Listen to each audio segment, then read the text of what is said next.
To install a calendar in Excel, we first need to activate the Developer tab. This tab is not visible by default, so we start by clicking on File in the top menu and then selecting Options. When the Excel Options window appears, click on Customize ribbon. On the right-hand side of the window, you will see a list of main tabs. Find Developer in that list and select it to activate the tab. Once that is done, click OK.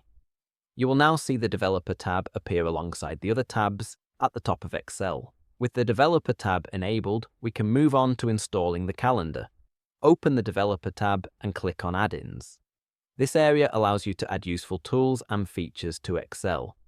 Since we want a calendar, open the Office Store from here and type Calendar into the search field. After pressing Enter, you will see a mini calendar and date picker appear at the top of the results. Click Add to install it. Once added, the calendar becomes available for use in your spreadsheet. You can now place the calendar wherever you need it. Click on any border of the calendar with the left mouse button, hold it, and drag it to the desired location on the sheet.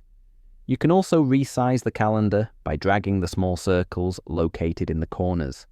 This makes it easy to fit the calendar neatly into your layout. Additional adjustments can be made through the calendar settings. For example, you can choose to show week numbers, switch the calendar system, or change the visual style, including colors. These options allow you to customize the calendar so it matches your spreadsheet design and preferences. Now let's look at how to use the calendar to enter specific dates into a data table. Suppose you want to enter a start date for a task. Click on the cell where the date should appear.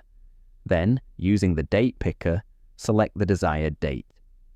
As soon as you click the date in the calendar, it is inserted directly into the selected cell. This makes entering dates fast, accurate, and consistent.